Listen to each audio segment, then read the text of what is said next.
Nós vamos estudar a palavra de Deus hoje em Marcos capítulo 6. Marcos capítulo 6, os versículos 7 a 13. O tema é Jesus e a missão.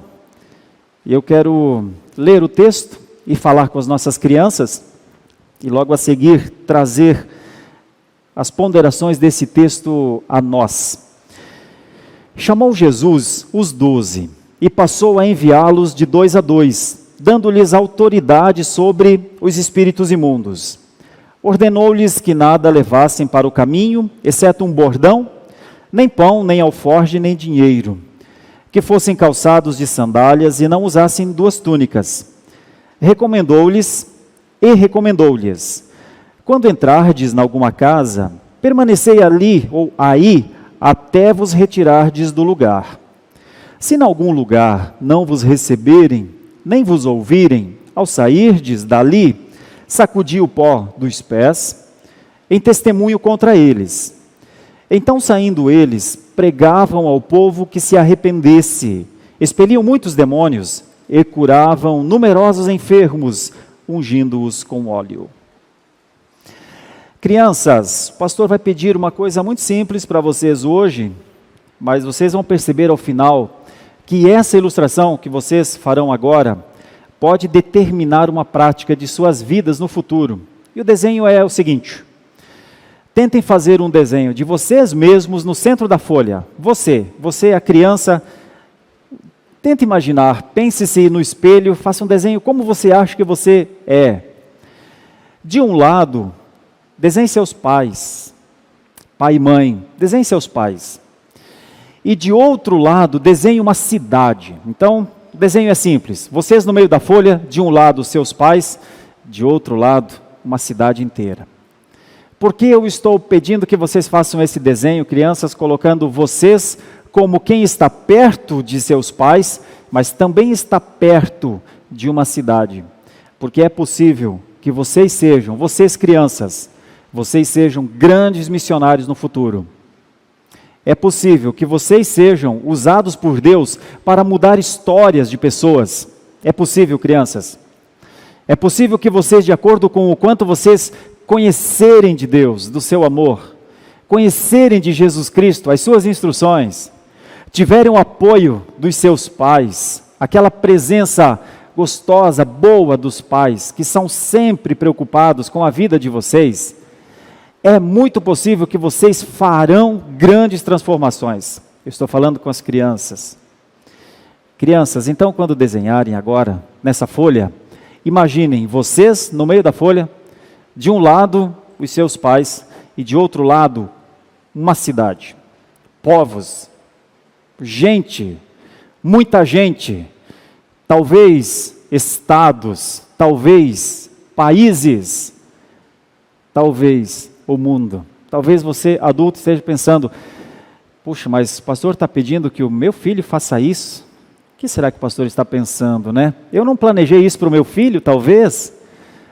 Deixa eu falar algumas coisas sobre como é que Deus planeja a vida das pessoas e como Jesus Cristo planejou a vida dos seus discípulos. Então eu quero falar nesse texto a respeito desse tema, Jesus e a missão, e quero dividi-lo em 2 etapas. A primeira etapa é como essa missão foi feita, como Jesus instruiu os discípulos a fazer a missão. Então esse como vai ter algumas maneiras, 3 maneiras. E depois, a segunda parte é o que era mesmo essa missão? O que é a missão que Jesus ensinou? E ela também terá 3 formas, tá? Então o nosso tema está dividido em como fazer missão e o que é mesmo a missão. Como fazer missão, como Jesus ensinou os discípulos a fazer missão e o que é a missão. Vocês já conhecem um pouco da nossa forma de expor o texto. Nós vamos explicar esse texto, primeiro pensando aqui no texto. Você vai olhar na palavra, vendo como Jesus nos ensinou. E depois nós vamos aplicar o texto, que é quando nós somos envolvidos no texto, que é quando essa palavra fala conosco, no nosso dia a dia, para nós, para o nosso dia a dia. Então assim começamos. Deixa eu falar um pouquinho sobre missão, de maneira introdutória. Meus irmãos, de 2 em 2, é uma coisa muito interessante. De 2 em 2, está muito na Bíblia esse conceito de 2 em 2. Isso está em Jesus ensinando os discípulos a saírem de 2 em 2. Nós temos Paulo e Barnabé fazendo a primeira viagem missionária, 2. Nós temos depois Paulo e Silas fazendo a segunda e a terceira viagem missionária, 2 novamente. Mesmo na segunda viagem missionária, Barnabé, que não segue com Paulo, segue com João Marcos para Chipre, 2 novamente. Nós temos muito nas Escrituras de 2 em 2 indo fazer a missão. Em determinado momento, Paulo, conversando com uma das igrejas, ele valoriza um outro tipo de 2 também. Quando ele fala, ele está defendendo o seu ministério e ele usa o exemplo dos apóstolos. Ele diz assim: olha, não julguem muito as coisas, não peguem tanto no meu pé. Vejam os apóstolos, eles andam com as irmãs. Alguns exegetas têm a ideia que ali Paulo está dizendo que os apóstolos andavam com suas esposas, fazendo a missão de 2 em 2. Nós temos Priscila e Áquila, 2. É muito forte esse conceito nas Escrituras, que 2 são melhores do que 1. Sempre 2, como que um dando apoio para o outro, um ajudando o outro, um sustentando o outro. Lá na frente, na aplicação, eu vou chegar na sua casa, você e sua esposa, você e seu marido, então fica com isso em mente, a força do 2. Nós temos ao longo da história muito desse trabalho de 2 em 2, muito mesmo. O reverendo Gilberto fez menção ao Dia Internacional de Ação de Graças, que ocorre sempre na quarta quinta-feira do mês de novembro. Não é por acaso, eu não sei se você conhece a história do Dia Internacional de Ação de Graças. Eu faço uma breve retrospectiva, breve mesmo. Em 1620, um navio chegou aos Estados Unidos, chamava-se Mayflower. Ele trazia os pais peregrinos. Eles vinham de um tempo difícil da igreja na Inglaterra. E então marido e mulher fizeram um acordo um com o outro. Vamos para a Nova Terra, vamos para a América. E então esse navio foi enchido de casais e de famílias, diga-se de passagem, mas a decisão sempre foi do marido e da mulher, 2. E então eles vieram aos Estados Unidos e tiveram um ano muito difícil, muito difícil. Mortandade, perdas, muita dificuldade. Mas eles foram percebendo Deus preservando, sustentando, Deus dando graça sobre graça, graça sobre graça, graça, tanta graça, que um ano depois, eles celebraram o Dia de Ação de Graças. E a partir daí, dessa data, que é profundamente cristã, que é profundamente evangélica, é dos puritanos, nós temos a explosão no mundo. Depois muitos países foram usando essa data para ser uma data muito importante. Claro que eu poderia falar muito mais sobre isso, mas o Dia Internacional de Ação de Graças surge como agradecimento ao que Deus fez na família daqueles ingleses que chegaram aos Estados Unidos e foram sustentados ali em 1620. De lá para cá, hoje nós damos graças, às vezes até sem saber da origem, mas Deus é glorificado. Vejam como o projeto de Deus de 2 em 2 anda muito. Nós tivemos um homem que chegou ao Brasil em 1859, chamava-se Ashbel Green Simonton.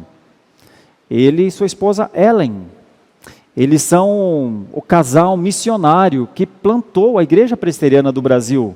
Simonton como pastor, Ellen como sua auxiliar idônea. Agora veja do ponto de vista de missão mesmo. Assim que Simonton chegou ao Brasil, ele convidou o seu cunhado Alexander Blackford. E ele veio. E estes 2 fizeram o que hoje nós temos, a base inicial da Igreja Presbiteriana do Brasil. Simonton no Rio, Blackford em São Paulo. A junção desse trabalho fez com que a igreja fosse plantada lá, a igreja fosse plantada aqui, e logo depois a Escola Americana e hoje a Universidade Presbiteriana Mackenzie. E todas as igrejas, algumas centenas de igrejas, só aqui na Grande São Paulo e região. Da Igreja Presbiteriana do Brasil, nós ainda temos depois a Igreja Presbiteriana Independente, que foi originada na IPB e expandiu-se também. E nós temos outras igrejas presbiterianas que são do tronco, IPB, IPI. Irmãos, Pensem na força do conjunto, na sinergia, no apoio. A missão, ela sempre tem uma base, e essa base dá origem a grandes coisas.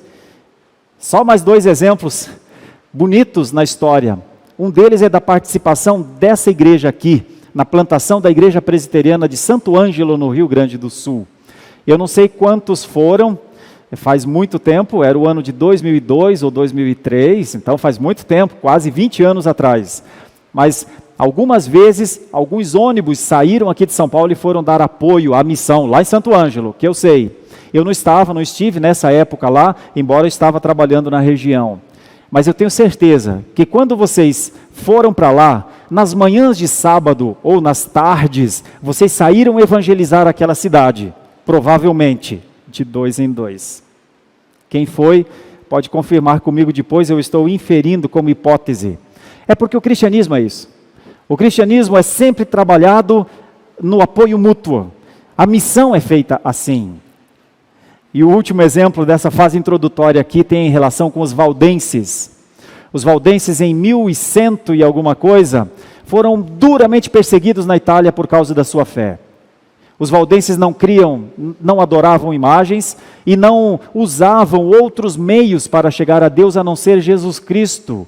E por isso, a igreja dominante da época na Itália, ali em 1150 talvez, perseguiu os valdenses. Eles foram expurgados para as 7 colinas da Itália. Eles estão lá até hoje.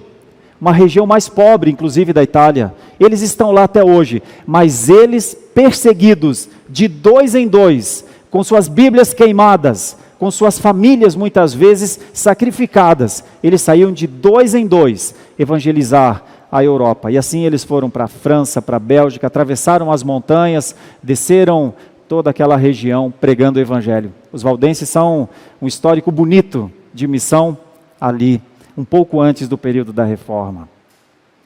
Por que o pastor está falando tanto de missão nessa manhã? Eu quero lhe convidar a pensar com missões, acerca de missões, com uma mente missionária. Eu quero realmente nessa manhã, a partir dessa palavra, lhe convidar a fazer missão, como Jesus ensinou a fazer missão. Gostaria muito de servir essa causa, lhe ajudando a entender o que é a missão cristã. E como ela não é tão difícil como muitas vezes muitas pessoas pensam.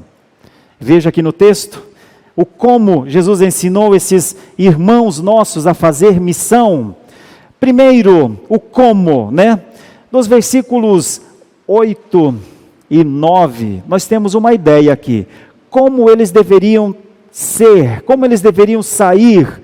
Ordenou-lhes que nada levassem para o caminho, exceto um bordão, nem pão, nem alforje, nem dinheiro, que fossem calçados de sandálias e que não usassem 2 túnicas.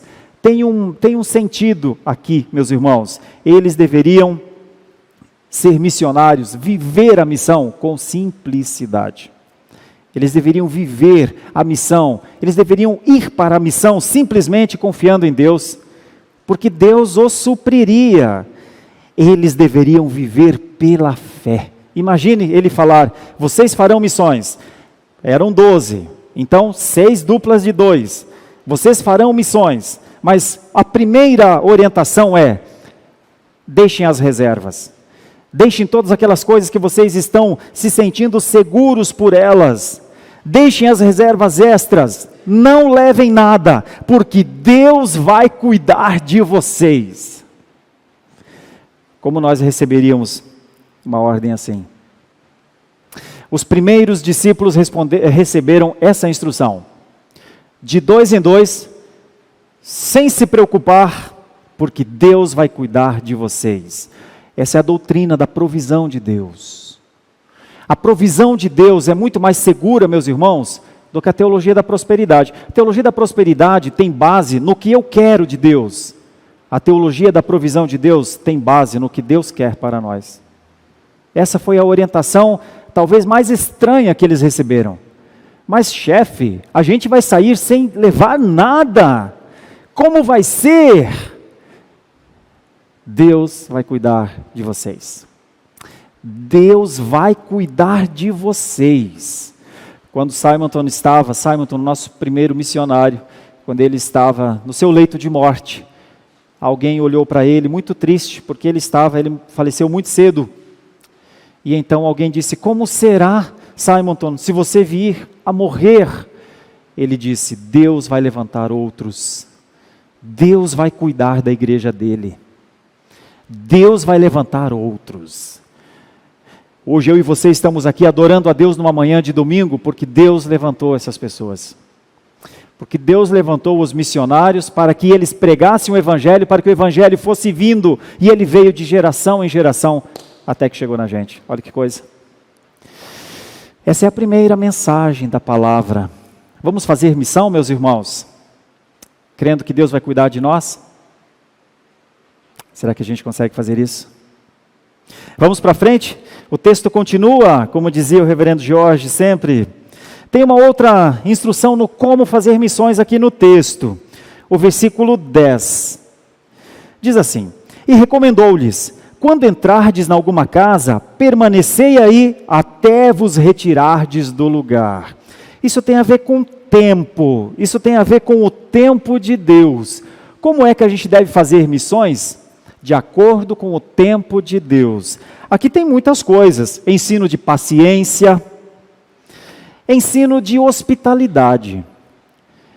O ensino talvez que o Senhor Jesus queria que os discípulos deles entendessem era: dependam de Deus, que Deus vai cuidar de vocês através do pão, através da veste, através da proteção, através do teto. Quando vocês entrarem em uma cidade, não entrem e saiam, não escolham os melhores lugares. Quando vocês chegarem a uma casa, vivam ali, estejam ali, recebam do cuidado da família, recebam deles o que eles têm para lhes dar. Vivam em paz, fiquem nessa casa até o dia que vocês se movimentarem para outra cidade. Essa movimentação não era nunca uma decisão de um dos discípulos, era uma decisão do corpo dos discípulos. Ou seja, na missão tem que ter paciência, tem que esperar pelos sinais de Deus. Na missão tem que crer que o Senhor Deus provisiona, mas não provisiona assim dizendo: olha, fique tranquilo, tudo vai dar certo. Não, Deus deu casa para os discípulos ficarem, e eles ficavam com estas famílias, e eles de 2 em 2 ensinavam as famílias. Era para ficar na casa, ser missionário na família. Deus sempre operou com esse cuidado para com a família, sempre. Então essa é a segunda mensagem que parece ter aqui no texto. Como Deus ensinou, como o Senhor Jesus Cristo ensinou seus discípulos a fazer missão? Primeiramente com simplicidade, depois com paciência, esse permaneça, até, talvez seja uma das coisas mais difíceis nos dias atuais, quando a gente quer tudo exatamente agora, nessa hora, imediatamente, quero tudo e quero já, mas a missão, as respostas da missão podem demorar, porque na missão Deus tem o seu tempo. Estou falando com os discípulos aqui. Uma terceira ideia que o texto parece mostrar. Esse agora já é um assunto um pouco mais difícil, e nós vamos com cuidado aqui, mas muito importante. Se em algum lugar não vos receberem, nem vos ouvirem, ao sairdes dali, sacudi o pó dos pés em testemunho contra eles. Então, saindo eles, e aí vai para a última parte. Significa aguentar a situação, ter consciência que nem sempre o evangelho será aceito. Então a terceira ideia do como fazer missão é essa, com consciência. Se a primeira é com simplicidade, a segunda é com paciência, a terceira é com consciência. Com consciência. Todo missionário gostaria muito que aquele que ouvisse a palavra imediatamente desse resposta positiva: eu aceito, eu quero o Senhor Jesus Cristo como meu Senhor e Salvador. Mas você sabe que nem sempre foi assim. Você sabe que nem sempre é assim. No entanto, apesar de a palavra ser como um mel de tão doce, ela é muito amarga também. Apesar de ser uma luz que brilha, ela também é uma luz que cega. A espada de 2 gumes é a palavra. Então, o que é que os discípulos precisavam saber? Que eles tinham autoridade e dignidade moral para pregar o Evangelho, falar da salvação. Aquele que cresce seria salvo, e aquele que não cresce seria condenado. Essa é a parte difícil da evangelização. Quando a gente ensina, tem paciência, age com simplicidade, faz tudo o que está ao alcance, e ao final a gente ouve: mas eu não creio nisso, eu não aceito isso para mim, eu não consigo compreender este Senhor dominando a minha vida desse jeito. E então nesse momento, quem julga essa pessoa não é o missionário, é a palavra. A palavra exerce o seu juízo. E a ação que o missionário deveria ter, o testemunho que ele deveria dar, seria sair dali sacudindo as suas sandálias, para que eles soubessem que eles estavam sendo pagãos, estavam vivendo como pagãos, não estavam aceitando a graça, não estavam aceitando a misericórdia, e estavam recusando o único acesso ao céu de Deus, a salvação. Então tem 3 coisas aqui que os discípulos precisavam saber: como evangelizar, com simplicidade, com paciência e com consciência. Eles teriam o cuidado de Deus, por isso poderiam viver com simplicidade. Eles estariam dentro do tempo de Deus, por isso eles poderiam viver com paciência. E eles eram agentes da glória de Deus, por isso eles poderiam fazer missão com consciência. Em termos de como, é isso: com simplicidade, com paciência e com consciência. Mas o que é a missão? Porque tem um versículo ainda, né? Tem 2 versículos. Mas o que é a missão que o Senhor Jesus queria que os discípulos fizessem? Veja aqui as 3 expressões de missão para os discípulos. Então, saindo eles, pregavam ao povo que se arrependesse. Expeliam muitos demônios e curavam numerosos enfermos, ungindo-os com óleo. Quando os discípulos ouviram a instrução, e quando essas 6 duplas começaram a sair, e depois, quando lá em Lucas 10 nos é contado que mais 70 se uniram a esse grupo, e também pregavam de 2 em 2, e também expeliam demônios de 2 em 2, e também curavam pessoas de 2 em 2, isso era a missão para os discípulos. A missão era tripla então: pregação, libertação e restauração. Isso é a missão: pregação, libertação e restauração. Meus queridos irmãos, olha o termo pregavam ao povo, olha a tônica, o que eles pregavam: para que se arrependessem. Os discípulos estão fazendo exatamente o que Jesus fez em Mateus 4,17, quando ele, às margens do lago, ergueu a sua voz e disse: arrependei-vos, porque o reino está próximo. Quando o rei chega, já não tem mais tempo. O rei chega com a sua palavra, o rei chega com a lei, o rei chega com o que é certo e o que é errado, o rei chega com a autoridade. Arrependam-se e vivam com este rei. Essa era a pregação. Os discípulos fizeram isso também. Arrependam-se das suas idolatrias. Arrependam-se dos seus hedonismos, que é quando nós consideramos a nós mesmos deuses, quando a nossa palavra é a palavra final para tudo, quando nós sabemos o que é certo em tudo. Arrependam-se da arrogância, arrependam-se dos preconceitos, arrependam-se de viver uma vida buscando coisas que não lhes levam à eternidade. Arrependam-se. Essa era a palavra que os discípulos pregavam. Arrependam-se. Arrependam-se. Essa era a pregação. Meus irmãos, missão continua sendo missão. A missão de hoje, a missão da igreja de hoje, ainda é pregar o arrependimento. Eu disse que eu incluiria você, casal. Meus irmãos, agora há pouco nós batizamos aqui uma criança, filha do pacto, filha de um casal missionário. E aí nós podemos pensar, mas missionário, o que o pastor quer dizer com isso? É que esta criança terá, de um lado, os seus pais, ensinando todas as coisas que eles aprenderam, e de outro lado, uma geração, que pode ser a família dele um dia, que pode ser os amigos dele um dia, que pode ser a cidade dele um dia, que pode ser um estado ou um país. Eu estou falando dele só, do Mateus? Estou falando do seu filho. Estou falando dos nossos filhos. Estou falando da importância dos pais serem missionários dentro de casa. Estou falando daquele filho que ainda nem nasceu, aos casais que estão gestando nesse momento aqui na nossa igreja. Estou falando que o casal é um grupo de 2 missionário dentro de uma casa.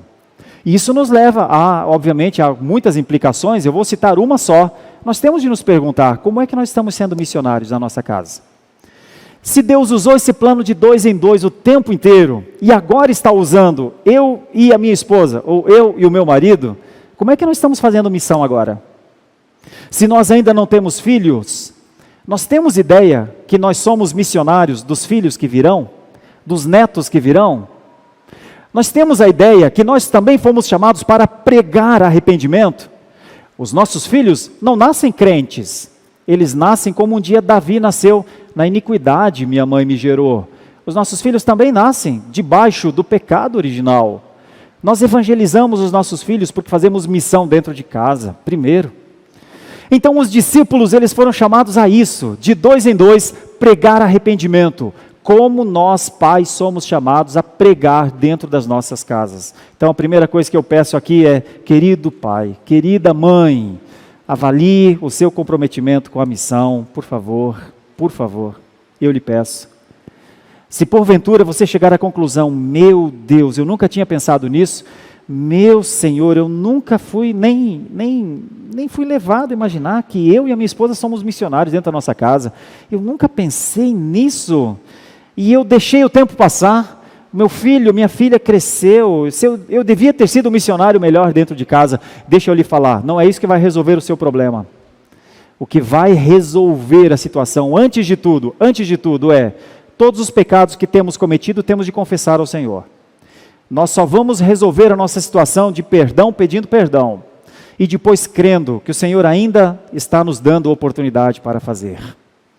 Se você, porventura, não pregou o Evangelho, não pregou arrependimento aos seus filhos, faça agora, já, por favor.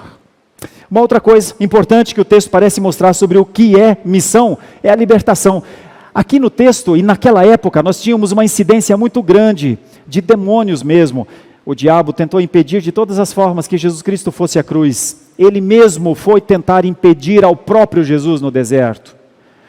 E depois, constantemente, durante todo o ministério de Jesus, hostes e mais hostes foram se levantando para tentar impedir o trabalho. Mas você conhece a história. Em todos os lugares onde os discípulos ou o Senhor Jesus chegava e os inimigos das almas do povo de Deus se levantavam, a palavra era uma só: sai deste corpo, ou de alguma forma, o Senhor é glorificado neste lugar. Às vezes, antes mesmo do Senhor Jesus Cristo falar, quando o Senhor Jesus Cristo estava chegando, os demônios diziam: o que tem conosco, o que vem fazer, por que está fazendo isso conosco, afaste-se de nós, nós sabemos que tu és o Filho de Deus. Então aí nós temos muitas mensagens. A primeira e a maior das mensagens é que o Senhor Jesus Cristo é o libertador. O Senhor Jesus Cristo veio para resgatar um povo do império das trevas para o reino do Filho, para o seu reino. Assim como foi todo o processo de libertação do povo no Antigo Testamento, quando estava sob o poder de Faraó, quando estava preso às suas idolatrias em tantos outros lugares, o libertador sempre apontava para uma vida com Deus, para o culto a Deus. Então o Senhor Jesus Cristo é o libertador. Os seus discípulos pregavam a Jesus Cristo e a palavra libertava. Isso não tem a ver com batalha espiritual. Isso não tem a ver com batalha entre bem e o mal. Isso não tem a ver com dualismo de deuses. Porque o Senhor Deus é o poder. E o diabo e seus anjos são um pequeno parasita, o próprio inferno, um pequeno parasita dentro do grande reino de Deus. Imagine uma mão inteira, o inferno é como um pontinho nessa mão. Alguns nos dias atuais pensam diferente. Pensam que o Deus e o diabo são como duas mãos, esse tem tal poder e esse também tem tal poder. O reino dos céus é como do tamanho de uma mão, e o reino das trevas também é como o tamanho de uma mão. Esse dualismo não é ensinado na teologia reformada, é um equívoco. O reino de Deus. Deus é o Senhor de tudo e de todos, inclusive do diabo. Inclusive das hostes inumeráveis que compõem os anjos caídos. Deus é Senhor de absolutamente tudo. Nada foge ao seu poder. E então, dentro do grande reino de Deus, você tem um parasita lá. Você tem alguém que detesta a glória de Deus. Vive para confrontar a Deus e vive para tentar levar para si, para o seu reino, todos os que andam perto desse pontinho, dentro do grande reino de Deus. Então, tenha certeza, o vencedor, o libertador, chama-se Jesus Cristo, Senhor. Todos os espíritos imundos se submeteram a Ele, continuam se submetendo e sempre se submeterão, mas eles são expulsos, libertos pela palavra. Então, um dos grandes sentidos do que é missão nos nossos dias, é que nós continuamos como agentes de libertação. Ao falarmos de Jesus, nem sempre o inimigo vai se manifestar, mas ele vai sair. Porque ao falarmos de Jesus, nada resiste à presença de Jesus, nada resiste ao poder de Jesus. Não há inimigos à altura para o poder de Jesus. Então, a libertação é um privilégio do povo de Deus como missão. E a terceira coisa que nos leva muito a um momento nosso que nós estamos vivendo, que é o da restauração. Você sabe o que é passar por um período de pandemia. Você sabe o que é passar pelo vale da sombra da morte. Você conheceu muita gente nesse tempo, nesse período, que faleceu na pandemia. Você sabe o que é a pressão sobre a saúde. Você sabe o que é o risco de morte. Esse texto parece nos mostrar que havia também, dentro da autoridade de Jesus, que era mostrar que não há reino que combata com o reino de Deus, que o diabo não tem força para combater com o reino de Deus, que ele é derrotado e sempre será derrotado pela pregação da palavra. Existe aqui um aspecto de misericórdia na missão. Existe um aspecto de compaixão na missão. A missão é compassiva. A missão é olhar para o caído, é olhar para o perdido, é olhar para o enfermo, é olhar para aquele que está em estado de vulnerabilidade, estender a mão e falar: eu ajudo você. Eu estou aqui.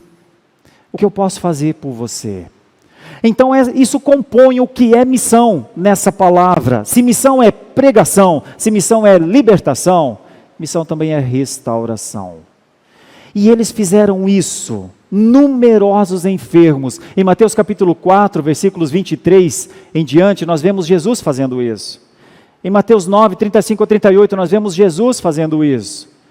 E em João 10, quando Jesus fala de si mesmo, ele fala como sendo o pastor, como sendo a porta, como sendo a luz, ou seja, como sendo aquele que restaura qualquer pessoa. Esse é o poder de Jesus. Isso é missão, é quando a gente sabe que o Senhor Jesus pode fazer isso.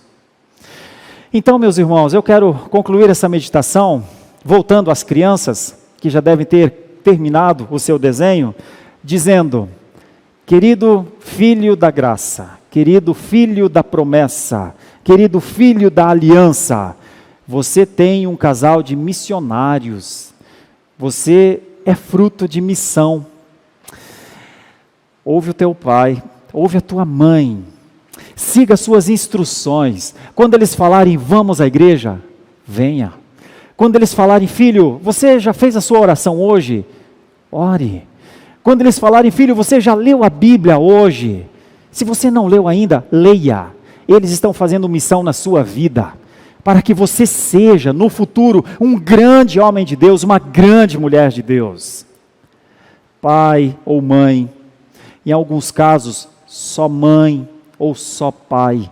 Se você pode fazer essa missão dentro de casa, se você pode fazer isso com simplicidade, com paciência, com consciência ao seu filho, eu gostaria de regozijar com você, abraçar você, falar como você foi um missionário maravilhoso dentro da sua casa.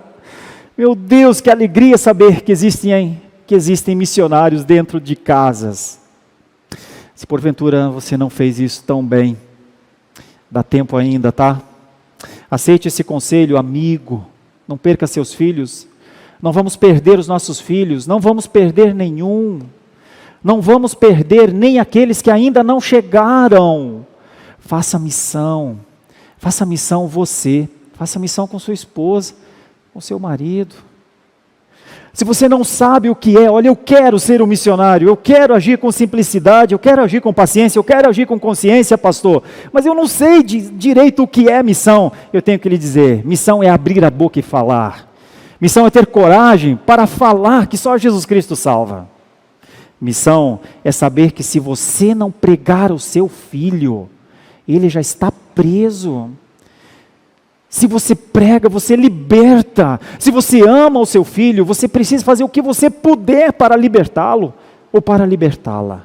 Por amor ao seu filho, liberte-o. Liberte-o das amarras, liberte-o do secularismo, liberte-o da perturbação, liberte-o das vozes que estão levando o seu filho, a sua filha para caminhos, que o final desses caminhos é o inferno. Liberte-o por amor a ele. Por amor a Ele. Por amor a Ele. Mas você vai ter sempre os caídos do seu lado. Às vezes é um filho, às vezes é uma filha. Ao invés de julgar, eu sempre te disse, você não ouve, dá a mão.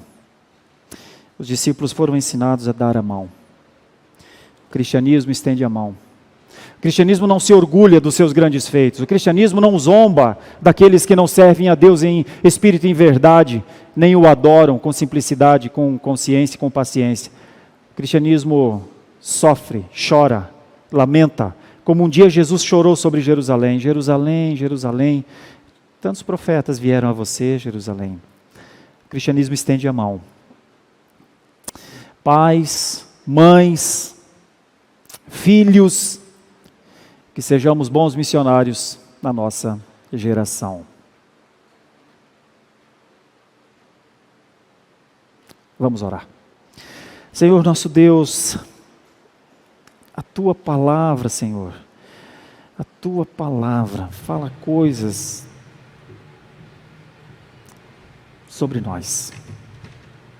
Sua palavra não está contando uma história só. Sua palavra não está contando só a história do nascimento de uma igreja, de um povo que veio da Europa para a América, dos valdenses que evangelizaram parte da Europa. Tua palavra não está falando só de uma igreja que foi plantada neste lugar, centenas, milhares de pessoas foram convertidas. Tua palavra fala de mim, fala comigo. Tua palavra fala que eu sou pai, que eu sou mãe, que sou missionário dentro da minha casa. Tua palavra me ajuda a ser um missionário. Senhor, eu quero te agradecer porque a Tua palavra não está me julgando aqui, mas me instruindo. Quero te agradecer pelo cuidado que o Senhor tem tido para conosco. Quero te agradecer pelo tempo que o Senhor nos dá. Quero te agradecer porque a Tua glória, Senhor, é uma luz muito grande que os meus olhos podem ver. Não sou cegado pela Sua glória, Senhor. Os nossos olhos podem te ver. Muito obrigado pelo que o Senhor está fazendo conosco. Ajuda-nos, Deus. Continua conosco, Senhor.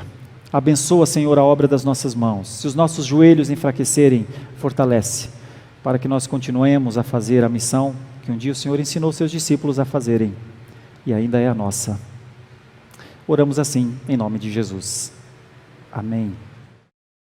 Muito obrigado por nos acompanhar até o final deste vídeo. Para receber mais reflexões e ficar por dentro dos próximos conteúdos, te convidamos a seguir as nossas redes sociais que estão na descrição.